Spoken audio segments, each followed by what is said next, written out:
안녕하세요. 성경적 상담 TV의 윤성주 목사입니다. 오늘 영상은 미국 덴버 신학대학원 정성욱 교수의 글을 소개하는 것으로 대신하겠습니다. 이분이 동성애에 대한 진리 3가지와 태도 3가지라는 제목으로 기독일보에 글을 기고하셨습니다. 내용이 좋아서 그대로 읽어드리겠습니다.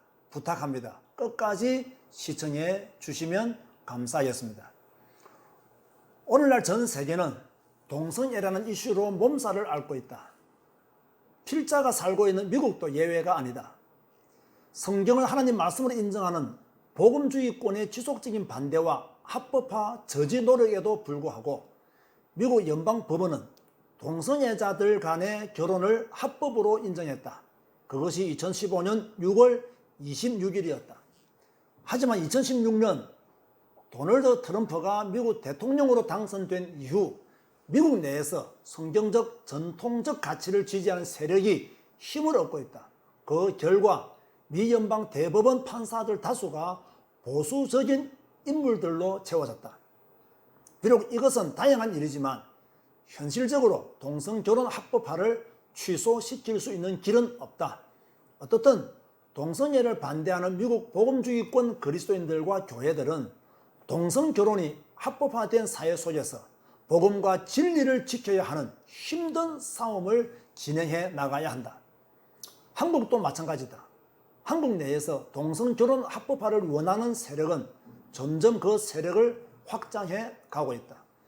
이 입장에 서 있는 일부 신학자들은 동성애가 죄가 아니며 교회는 동성애자에 대한 회개의 요구 없이 무조건적으로 그들을 포용해야 한다는 비성경적 주장을 쏟아내놓고 있다.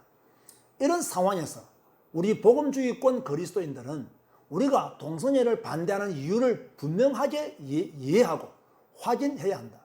그리고 그런 이해와 확인 위에서 동성애자들에 대한 사랑과 긍휼의 마음을 품어야 한다. 주님은 당신의 제자들이 사랑으로 진리를 말하는 사람들이 되기를 원하신다. 사랑의 이름으로 진리를 외면하고 왜곡하는 것도 죄이며 진리의 이름으로 사랑을 무시하고 희생시키는 것도 죄악이다. 우리는 양면을 함께 붙들어야 한다. 그렇다면 동성애와 관련된 진리는 무엇인가? 첫째, 그것은 죄이다. 성경은 동성애를 분명하게 죄로 규정한다.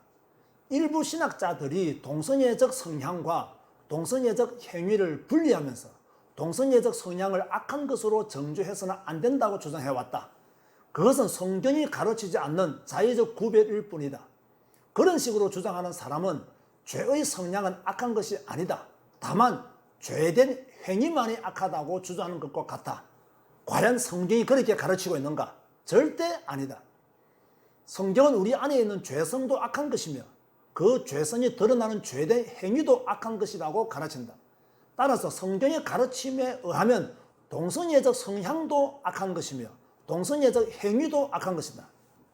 둘째, 성경은 동성애적 성향이나 행위 모두 악한 것이기에 사람이 동성애적 성향과 행위에 대하여 회개하고 돌아서야 한다고 가르친다.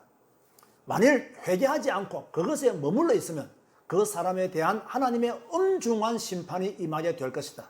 끝까지 회개하지 아니하면 그는 영원한 불못의 심판을 면할 수 없다. 우리는 이 부분에 대해서 애누리 없이 말하고 선포해야 한다. 하나님 말씀을 가감하고 왜곡해서는 안 된다.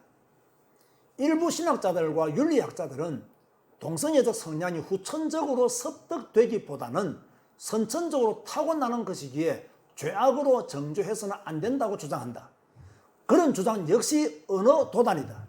왜냐하면 성경은 우리 모두는 죄성을 타고났기에 죄인이며 그 죄성을 따라 살고 행동하기에 죄인이라고 가르친다.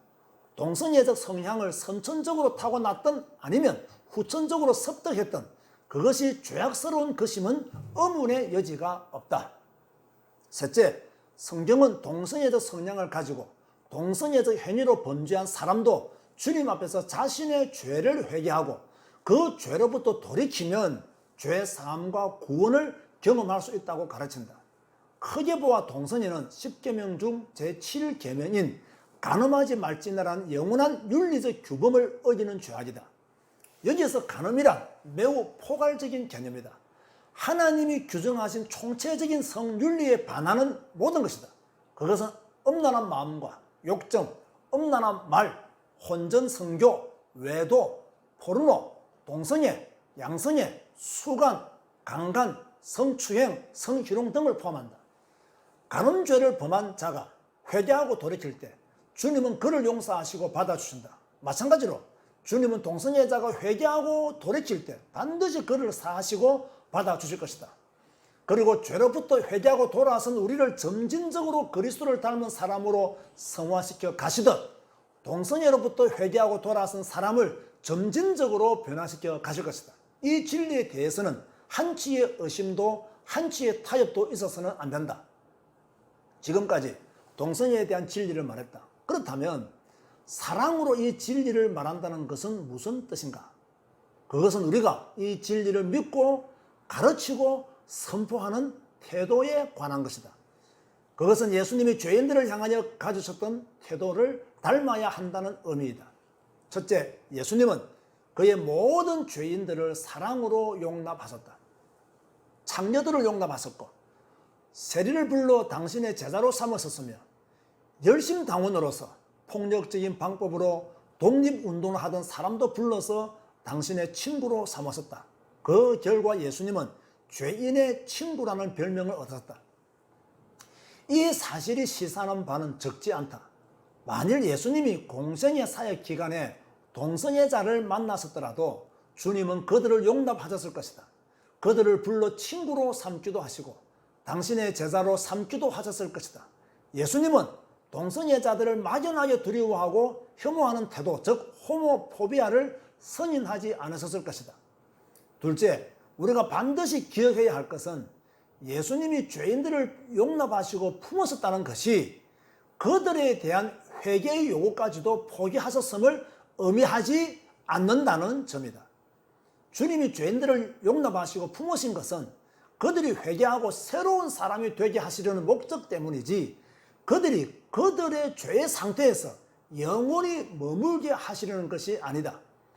주님은 죄인들에 대한 사랑을 일관되게 견지하셨지만 동시에 그들의 회개와 변화에 대한 촉구를 일관되게 견지하셨다. 우리는 이 점을 결코 간과하거나 놓쳐서는 안 된다.